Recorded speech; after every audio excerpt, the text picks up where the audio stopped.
Seja muito bem-vindo, eu sou Luciano S. e esse é o canal Casos Sobrenaturais Reais. Não deixe de fazer a sua inscrição e ativar o sininho para não perder os próximos vídeos e escreva nos comentários de que cidade você está nos assistindo. Desde já, o nosso muito obrigado.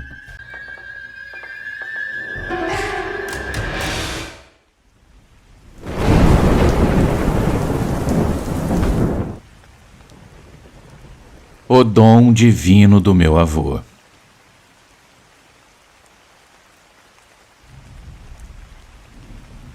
Boa noite, meus amigos. Eu sou da terceira geração de uma família de artesãos de certo renome aqui na cidade onde eu moro. Por essa razão, eu prefiro manter a minha identidade e a da minha família no anonimato. Essa é a primeira vez que eu contarei essa história que eu gostaria de compartilhar com o canal. De certa forma, eu quero honrar a memória do meu avô. Embora eu pudesse contar como ele começou a fazer os seus trabalhos de artesanato e de que forma ele alcançou a fama e o prestígio que conservamos até hoje, eu prefiro contar uma história mais interessante, uma faceta desconhecida dessa figura que eu tanto admiro até hoje. Partes dessa história foram contadas pela minha família desde que eu me lembro, e outras eu mesmo pude vivenciar. No entanto, de uma maneira ou outra, o que eu quero compartilhar é completamente verdadeiro. Por isso eu o faço com muito respeito, e eu peço que quem ouvir também faça o mesmo, pois meus antepassados e os de vocês, no fim das contas, são os mesmos. Meu avô nasceu em um pequeno povoado aqui mesmo na cidade chamado Visconde de Mauá, em uma família que vivia em condições piores que a pobreza. Ele nos contava que havia dias em que não conseguia comer nada. Quando criança, ele trabalhava para uma família de estrangeiros que possuía uma grande fazenda de café, uma das mais importantes da região. Seu trabalho era varrer os pátios e fazer pequenos serviços em troca de alguns centavos no final do dia. Conforme ele foi crescendo, a situação foi piorando. A fazenda entrou em crise e meu avô foi demitido. Sem muitas opções, ele começou a cuidar de animais para os vizinhos. Uma tarde, enquanto descansava à sombra de uma árvore, ele adormeceu e teve um sonho. Nele, uma voz que vinha do céu dizia: "O que você está fazendo aí dormindo? Levante-se, você tem que trabalhar. Estenda sua mão e um dom lhe será dado." Meu avô conta que acordou e, embora tudo parecesse normal, aquela voz não saía da sua cabeça. Durante toda a tarde e toda a noite, algo o incomodava. No dia seguinte, bem cedo, ele decidiu ir à cidade procurar um homem conhecido por ler a sorte com pássaros. Com o pouco dinheiro que tinha, ele pagou pela consulta. O homem pegou um periquito que retirou um papel de uma caixa. No papel estava escrito que com trabalho e proteção divina, ele alcançaria a fama e a fortuna. Meu avô, no entanto, não acreditou muito. Como ele, um simples cuidador de animais, poderia conseguir fama e fortuna? Alguns dias depois, enquanto voltava para casa sob um forte temporal, um dos seus únicos sapatos que ele já usava há anos se desfez. Ele nos contou que naquele momento a tristeza e o desespero tomaram conta dele. Ali, sob a chuva, ele gritou a Deus pedindo ajuda e chegou a clamar que, se fosse para continuar naquela vida de miséria, ele preferia que Deus o levasse de uma vez. De repente, um barulho estrondoso foi ouvido e ele desmaiou. Quando ele recobrou a consciência, a sua esposa estava ao seu lado, tentando acordá-lo e levá-lo para casa. Nos dias que se seguiram, ele teve um forte pressentimento de que deveria fazer algo diferente. Assim, ele aceitou o convite de um velho amigo para participar de uma peregrinação até um santuário de uma das virgens mais veneradas da região. A viagem foi difícil, pois eles não tinham dinheiro, mas ele sentia que precisava ir. Ao chegar ao santuário, Ele se ajoelhou diante da imagem da santa e, com a cabeça baixa, ele rezou fervorosamente pedindo que sua vida mudasse. Ele sentiu então uma mão pousar em sua cabeça e depois no seu ombro. Ele pensou que fosse um conhecido, mas ao levantar os olhos não havia ninguém por perto. Todos estavam ocupados com suas próprias preces. Ele estranhou o ocorrido, mas não comentou nada com ninguém. Dias depois, de volta à sua rotina, as coisas pareciam as mesmas, mas ele mantinha fé de que algo iria mudar. E foi exatamente o que aconteceu. Luciano, certa manhã, enquanto ele estava no mercado, ele viu um casal de camponeses com um bebê nos braços. O bebê chorava sem parar e os pais estavam claramente desesperados. Movido por um impulso, ele se aproximou e, sem saber porquê, ele se ofereceu para ajudar. Ele pegou o bebê em seus braços e quase instantaneamente a criança parou de chorar.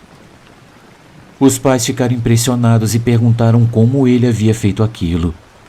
Ele, sem saber o que responder, apenas sorriu. Meu avô, preocupado, pediu fiado um pouco de bicarbonato no mercado. Com o que tinha em mãos, ele misturou o bicarbonato com água e entregou à mulher, recomendando que ela desse ao bebê devagar, pois ele provavelmente tinha dor de estômago e isso o ajudaria. Ele deixou o remédio improvisado com ela e seguiu seu caminho, tentando conseguir comida para aquele dia. Pouco tempo depois, a mulher e o marido vieram até ele para agradecer, dizendo que logo após dar o remédio, o bebê se acalmou e adormeceu profundamente. Eles, emocionados, perguntaram se ele era curandeiro. "O senhor tem um dom de curar", disseram. "O nosso menino estava mal há dias. Nós tentamos de tudo, mas nada o acalmava. E com algo tão simples o senhor conseguiu curá-lo." Em agradecimento, eles deixaram algum dinheiro nas mãos do meu avô, que não teve chance de recusar. O homem então pediu: "Por favor, venha ver o meu irmão. Ele não anda há muitos anos. Se o senhor curá-lo, daremos muito mais do que isso." Diante dessa situação, o meu avô ficou pensativo. Ele sabia que não era curandeiro, mas ele também sabia que, se não fosse, ele e a sua família não teriam que comer naquele dia. Com o coração apertado, ele pediu perdão a Deus e decidiu acompanhar o casal até a sua casa. Chegando lá, ele encontrou um homem jovem deitado na cama, incapaz de mover as pernas. Meu avô foi até o quintal e encontrou uma árvore cuja casca e folhas sua mãe costumava usar para fazer chás curativos. Ele cortou alguns galhos, pegou um pedaço do tronco e, improvisando, começou a esfregar as pernas do rapaz até ficarem vermelhas, quase sangrando. Ele disse que era o máximo que podia fazer no momento. Rezou algumas orações e saiu, levando o dinheiro que lhe foi oferecido. Quando ele já estava na metade do caminho de volta, ele ouviu alguém gritar da porta. O seu primeiro pensamento foi que haviam descoberto que ele não era curandeiro e queriam o dinheiro de volta. Mas, para sua surpresa, o chamaram para contar que o jovem estava começando a tentar se levantar. Incrédulo, ele voltou para verificar e, de fato, ele o viu no corredor tentando andar com a ajuda de familiares. Ele não sabia se era a fé do rapaz ou se, de alguma forma, ele possuía realmente algum dom de cura. A partir daí, as notícias de suas curas começaram a se espalhar pela região, mas ele ainda se recusava a aceitar que ele tinha o poder de curar, acreditando que ele estava enganando as pessoas. No entanto, uma certa noite, uma família chegou à sua casa trazendo uma mulher idosa quase inconsciente que não comia há dias. Seus filhos explicaram que ela estava doente há semanas, mas nos últimos dias ela havia piorado muito. Eles já tinham preparado tudo para o funeral, mas decidiram recorrer ao meu avô como uma última esperança. Com o coração apertado, Ele não teve coragem de mandá-los embora. Ele pediu que levassem a mulher para dentro, rezou por ela e começou a esfregar o seu estômago e seu peito com um unguento improvisado. Sem pedir nada em troca, ele os aconselhou a levar a mulher de volta para casa e, se ela passasse daquela noite, talvez ela se recuperasse. Caso contrário, ele não poderia fazer mais nada. Meus amigos, durante a madrugada, meu avô não conseguiu dormir, convencido de que a mulher provavelmente havia falecido. Mas, na manhã seguinte, ele foi acordado por batidas na porta. Um dos filhos da mulher estava lá para contar que ela havia acordado, e, para surpresa de todos, ela estava pedindo comida. Após tantos dias sem comer, isso parecia um milagre. O meu avô recomendou que cozinhassem feijão e dessem o caldo para ela beber. A mulher se recuperou e, em gratidão, passou a levar presentes para o meu avô, como mantimentos, mantas, milho e galinhas. Foi a partir desse momento que ele aceitou que talvez ele realmente tivesse um dom. Era parte do seu destino, um presente de Deus. Com o tempo, a sua fama cresceu e ele nunca mais teve falta de sustento em casa. Além de curar, ele continuou trabalhando com barro, criando figuras que representavam o que ele via em sonhos. Seres com formas mistas de humanos e animais. Suas criações se tornaram famosas na região e até no exterior. Ele vendeu muitas dessas figuras, o que lhe permitiu construir sua casa e o seu ateliê.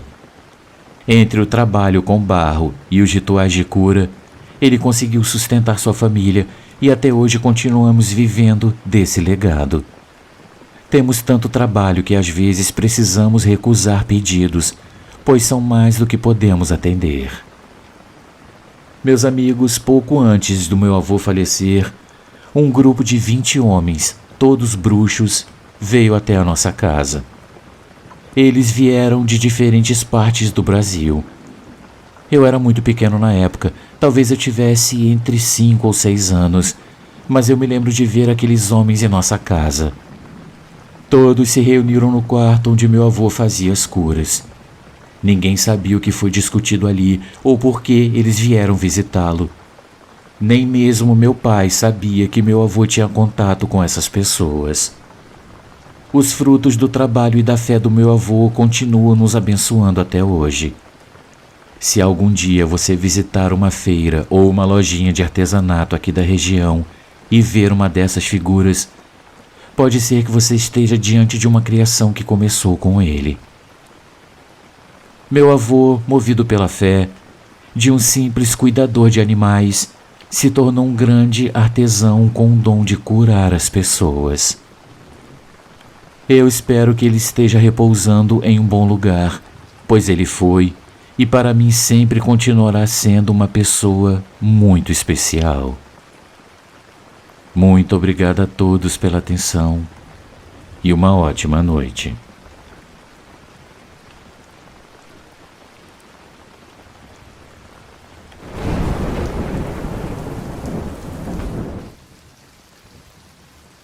O espelho.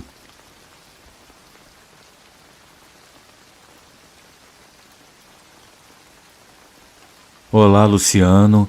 Há pouco tempo que eu descobri o seu canal. Desde o primeiro vídeo que eu vi, eu fiquei muito impressionado com o trabalho que vocês fazem.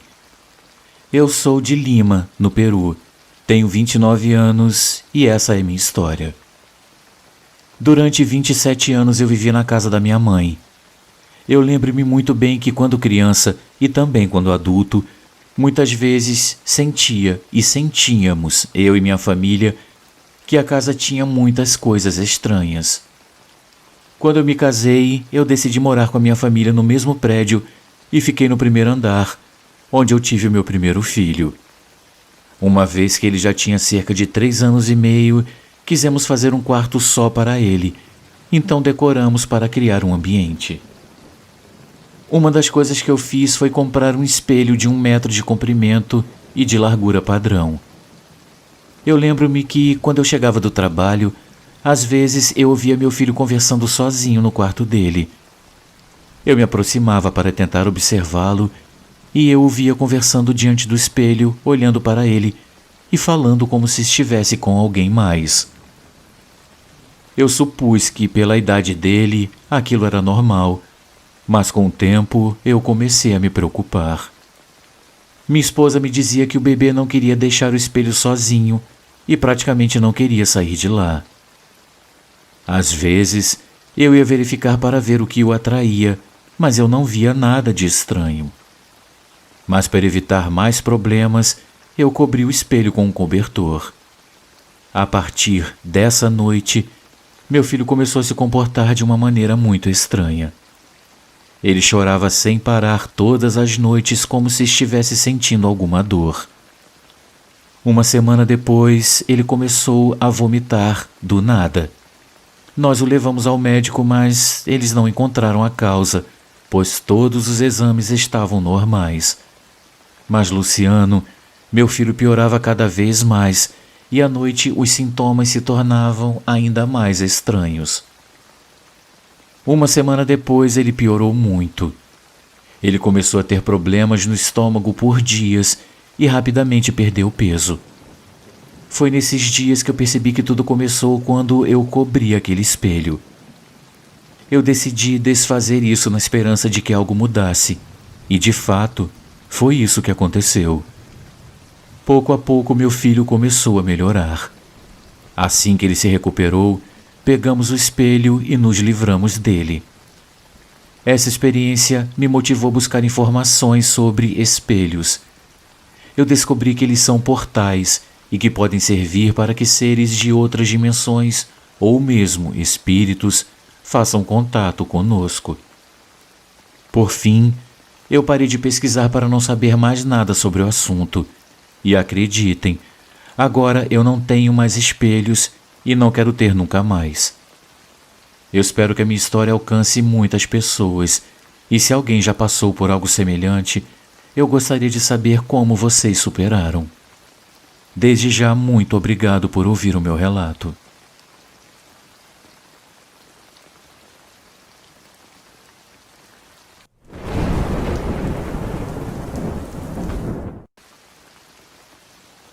Minha casa.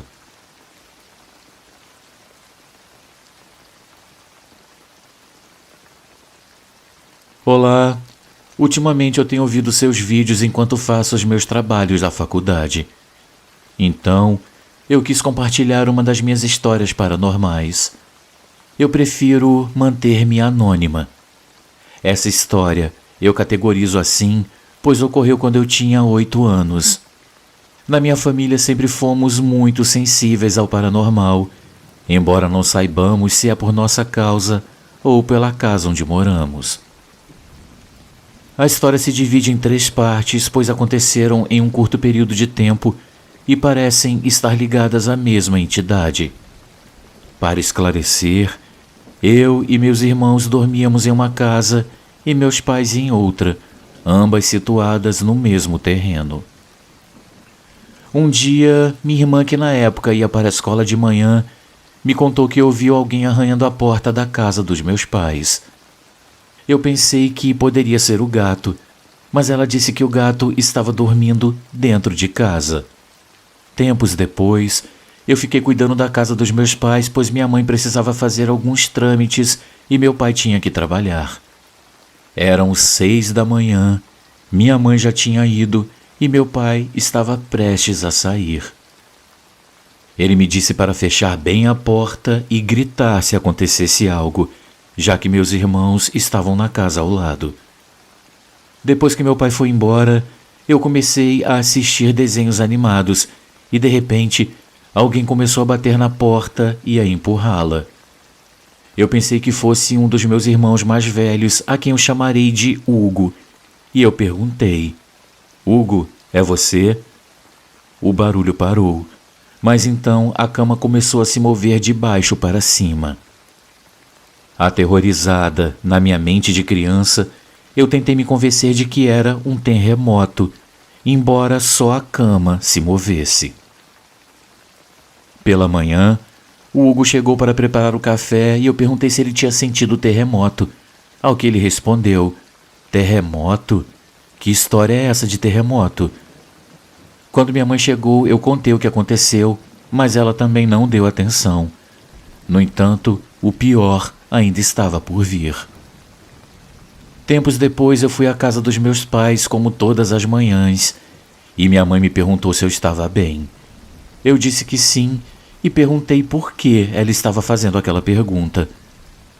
Então ela me contou que meu pai acordou assustado em plena madrugada perguntando por mim, mas ela disse que eu estava dormindo e ele pediu para não me deixarem sozinha. Minha mãe precisava trocar o curativo do meu avô que havia sido operado e costumava me levar com ela, mas naquela manhã ela não o fez. Eu fiquei brincando, mas comecei a sentir uma má sensação.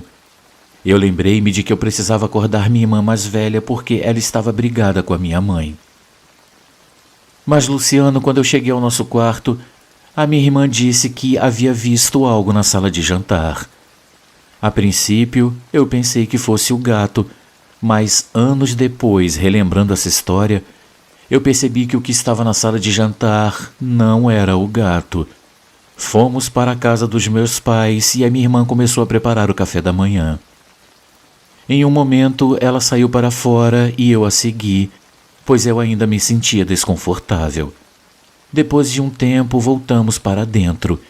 Minha irmã chegou à porta do outro quarto que estava sempre aberto e começou a gritar: "A garota!" Então ela correu em minha direção e eu disse para ela não me assustar, mas ela me pegou pelo braço e me puxou para correr junto com ela. Corremos para a frente do terreno e ficamos lá. Decidimos acordar um dos meus irmãos que não tinha medo de nada e não acreditava no paranormal, já que ele nunca tinha visto ou ouvido nada estranho. Fomos acordá-lo, mas ele não acordou, mesmo quando sacudimos e o chamamos, o que era estranho, pois ele era muito sensível ao barulho enquanto dormia. Então eu disse para minha irmã: "Vamos entrar. Você vai abrir a janela, pois essa coisa tem medo da luz do dia." Eu não sei de onde eu tirei essa informação, mas eu creio que tinha ouvido isso em algum lugar em algum momento. Entramos e a minha irmã fez exatamente isso. Nos sentamos lá até minha mãe chegar e contamos o que aconteceu, e surpreendentemente dessa vez ela acreditou em mim. Minha mãe garantiu que eu não ficasse sozinha pelo resto do dia, e nesse dia eu nem fui à escola. Ela me levou para uma capela para passar a tarde. À noite fomos à casa do meu avô e eu pedi para minha madrinha me deixar dormir lá porque eu estava aterrorizada e não queria voltar para casa, mas ela não me deixou. Dias depois, minha madrinha contou que a lâmpada do quarto explodiu sem motivo algum no mesmo dia em que eu queria ficar para dormir. Em seguida, outro dia, estava prestes a ir para a escola e eu vi meus irmãos conversando sobre algo. Eu perguntei o que estava acontecendo e minhas irmãs me contaram que na noite anterior elas viram uma menina na minha cama procurando alguma coisa e eles sabiam que não era eu. Naquele momento, eu soube que aquela menina, ou o que quer que fosse, estava me procurando. Luciano, muito obrigada por ler o meu relato. E um grande abraço a todos.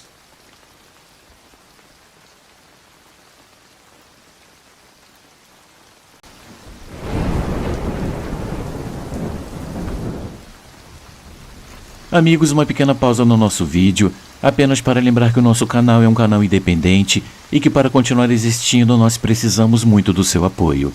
Existem muitas formas de você ajudar o canal. Uma delas é contribuindo com qualquer quantia utilizando a chave Pix que está aparecendo na sua tela. Outra é se tornando membro contribuindo com apenas R$ 7,99 por mês clicando no link Seja Membro. Você também pode nos ajudar sempre curtindo, comentando e compartilhando nossos vídeos, pois dessa forma a plataforma vai ampliar o alcance do nosso canal e ele será cada dia mais conhecido. Desde já, a gente agradece e agora vamos continuar com o vídeo.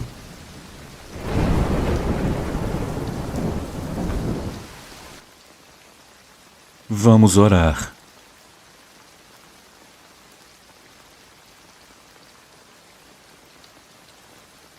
Olá, Luciano. Descobri o seu canal por pura casualidade e decidi escrever para contar um pouco das minhas experiências, que não são poucas e nem leves. Eu espero que você e os demais gostem.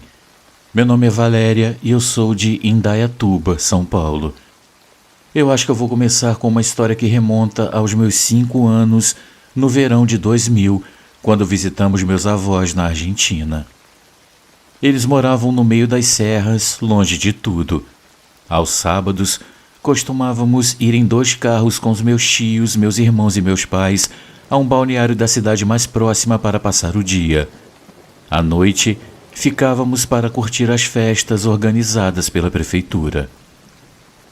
Num desses sábados, meu irmão e eu, exaustos de brincar o dia todo e de estar ao sol, começamos a ficar sonolentos. Então, um dos meus tios se ofereceu para nos levar de volta no carro junto com meus bisavós e avós para depois retornar. Era uma viagem de 30 minutos, ida e volta. Iniciamos a subida pelas serras de carro. No caminho, há um grande altar dedicado a um santo local chamado El Guatito Hill, localizado exatamente onde começa um caminho reto e longo que leva a uma antiga igreja, ao lado da qual há um cemitério. Ao chegarmos no altar, meu irmão já estava dormindo feito uma pedra. Eu estava cantando músicas com meu tio quando de repente vimos ao lado do caminho um homem com 2 mulheres caminhando em direção à igreja. Eu lembro-me que, ao passar por eles, ele olhou nos meus olhos e me cumprimentou com um gesto. Eu não pensei nada de estranho naquele momento. O estranho aconteceu ao dobrarmos pela igreja. Vimos o mesmo homem e as mesmas mulheres caminhando. Era impossível que eles tivessem nos ultrapassado, já que eles estavam a pé e nós de carro. Eu senti muito medo e fiquei quieta. Meu tio me tranquilizou dizendo: "Fique tranquila, não há problemas, vamos orar." Eu me senti mais calma depois de fazer isso e pedir proteção a Deus. Mas a história não terminou ali. No dia seguinte pela manhã, fomos à cidade com um dos meus avós de carro e, ao dobrarmos pela igreja, vimos ao longe carros de polícia, um caminhão de bombeiros e uma ambulância. Ao passarmos, eu vi um homem pendurado em uma árvore. Ele tinha tirado a própria vida. Era o mesmo homem que tínhamos visto na noite anterior. Meu tio me fez prometer que não contaríamos nada a ninguém para não assustá-los, e assim mantivemos em segredo até eu completar 19 anos, quando alguém lembrou do homem que se enforcou naquele verão. Meu tio e eu nos olhamos de forma estranha e todos notaram. Então decidimos contar a todos o que aconteceu. Luciano, a segunda história é mais curta, mas não menos impactante. Aos meus 12 anos, nos mudamos para uma casa alugada onde permanecemos por 4 anos. Depois de nos mudarmos, descobrimos que o dono a havia posto para alugar porque não suportava viver em um lugar que lhe lembrava sua esposa e suas 2 filhas que tinham falecido em um acidente de trânsito. Resulta que todos que passaram uma noite lá têm histórias para contar. Todos falam de sombras se movendo pelo corredor, sensações de alguém mexendo no cabelo enquanto dormiam, ou uma voz de mulher os chamando pelo nome. Até o meu cachorro latia constantemente para um canto vazio. Pessoalmente, eu posso afirmar que as minhas experiências nunca foram agradáveis. Na primeira noite naquela casa, eu tive um pesadelo em que alguém batia na janela do meu quarto gritando: "Saiam da minha casa." Várias vezes, acordei com a inquietante sensação de que alguém me observava enquanto dormia. O volume do meu aparelho de som se ajustava sozinho, subindo e descendo. Vários dos meus tios vieram nos ajudar a empacotar e desmontar os móveis. Eu estava no meu quarto, guardando coisas, e 2 das minhas primas menores brincavam no quintal. De repente, uma delas entrou chorando, gritando, dizendo que a Camila tinha batido nela. Eu fui ver o que estava acontecendo e encontrei a Camila sentada no chão, apoiada contra uma grande janela que dava para o pátio, também chorando. Eu agachei-me para perguntar se ela estava bem e, entre soluços, ela começou a contar o que havia acontecido. Naquele momento tão claro quanto o dia, eu ouvi uma mulher me chamando pelo meu nome. Eu levantei os olhos para a janela e a vi refletida uma mulher vestida de branco atrás de mim. Eu não entendo como ou porquê, mas eu me virei rapidamente. Não havia ninguém lá, embora meu cachorro estivesse olhando fixamente para onde eu tinha visto aquela mulher. Luciano, há alguns anos atrás, eu decidi abrir o meu terceiro olho, praticar hipnose regressiva e meditação, entre outras coisas, já que um xamã me disse que claramente eu possuía uma habilidade que não estava explorando e nem exercitando. Hoje em dia, eu posso ver coisas que nem todos podem e entender muitas outras. Eu não tenho mais medo, mas respeito e sinceramente acredito que sem essas e outras experiências, eu não seria quem eu sou hoje. Embora elas tenham sido traumáticas, elas me serviram. Luciano, peço desculpas se o meu relato ficou muito longo e eu espero que todos tenham gostado. Que Deus abençoe a todos vocês.